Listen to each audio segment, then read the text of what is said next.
Welcome back. Time now is 7:31 on your Saturday. I'm Josh Robertson. If you're waking up this morning to street flooding, you're not alone. We're seeing flooding all across the metro area. Well over 24 streets have reported street flooding so far, according to NOLA Ready and Streetwise this morning. And underpasses are also flooded or closed and have seen stalled vehicles underneath them. Let's get over to meteorologist Hannah Gard now, who's got an update on this flash flood warning and where we stand with it right now. Hannah. Yeah, we've been giving you the first alert all morning long about the chance for some flooding, and we've seen that come to fruition. We had training rainfall. You can see where that training rainfall is now, and that just means that we see showers. They just couple behind each other. So they're all headed up to the northeast, now causing flooding issues for southern Mississippi. But earlier we were seeing a lot of flooding issues in the New Orleans metro area. That's why we have a flash flood warning in effect. This is until 7:45. So we will see this expire shortly, but we're still seeing some standing water out there, especially in those underpasses.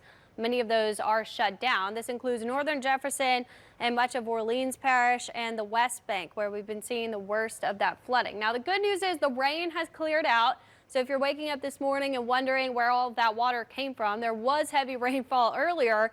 Now things are looking a lot better. But early this morning, many of us picked up at least 2 to 4 inches of rain, and I do think there's bullseyes in there of higher rain totals pushing toward 5 inches.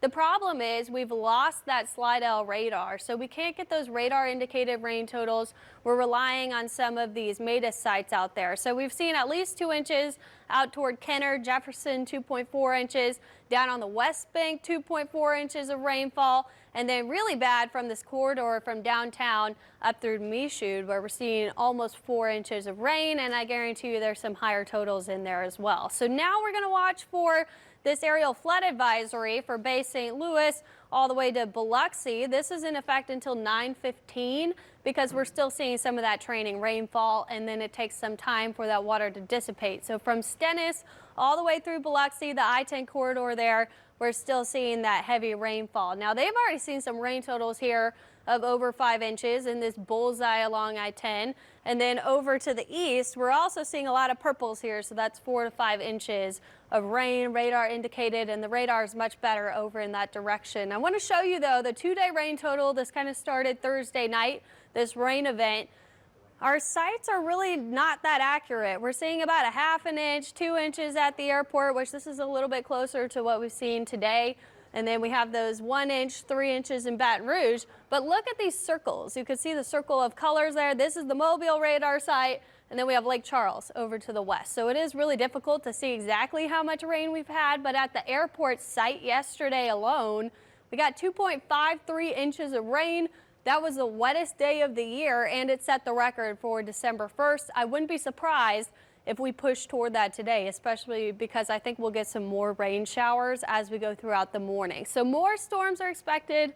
I really think it's just one more round, but we keep that flood threat. This is training rainfall. We've already seen a lot of rain this morning, so the areas that are saturated are going to have a higher risk of seeing that flood threat.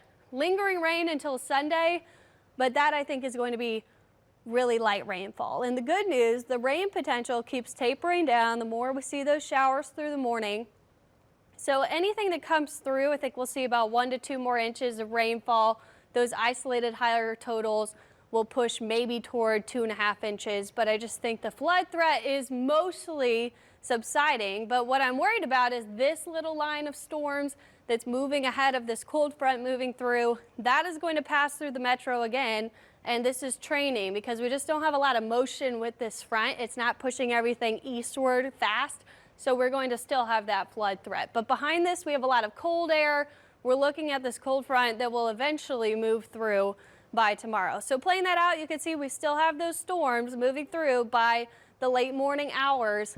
Once we get to afternoon, I think it will look a lot better. We'll see maybe some scattered shower activity, mostly just cloud cover. I think it's really still going to be dreary. The model's showing light rain, just that drizzle that keeps going because we have that southwest flow in the upper levels. That's why we have the cloud cover.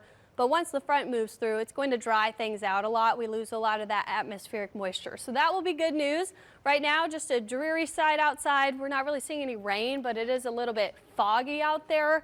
We're also seeing those temperatures in the upper 60s, low 70s. I did want to note there is a marine dense fog advisory down to the southwest. So if you're in areas like Cocodrie, maybe seeing some of that thick fog down there ahead of the front. Temperatures behind that front, Josh, they're going to drop into the 60s. So we'll be back to that cooler feel, not quite wintry, but it is going to be definitely noticeably cooler than today and yesterday. Yeah, and we're definitely not feeling those cold temperatures today. But just to piggyback off of your forecast, we're looking at video now of Nashville. Our assignment manager came in with this video showing the flooding on Nashville. Now, there are areas that are much worse than that. This is the underpass of Carrollton. Our photographer Aiden got that this morning. These are just a couple of the shots in the city of New Orleans right now. Dozens of other locations have been dealing with flooding. And when you see this, Hannah, I know that, we're hoping that it will start to drain out shortly, but just based on what you're looking at, we already see how bad it is. We've been getting calls left and right. What are you seeing when you see all this? And I know the hope is that this hopefully could drain out of here quick. Yeah, I do think that we'll very quickly see things starting to drain out. Now, the problem is we still have some of those training showers and storms that are coming from the west. If those do train over the metro, certainly could become an issue again because we're already seeing just so much standing water out there. So we'll keep an eye out on that closely as it gets a little bit closer, that line of storms. But I definitely don't think it will be as heavy as what we saw since midnight, really. It's been raining in the metro, which is why we've seen as much street flooding as we have. And it's just been so long since we've seen a rain like this. We don't want to shock too many people, but just know that, if you live in the metro area, you may be waking up to shots just like this. All right. Thank you very much there, Hannah. 7:38 now, a police search for a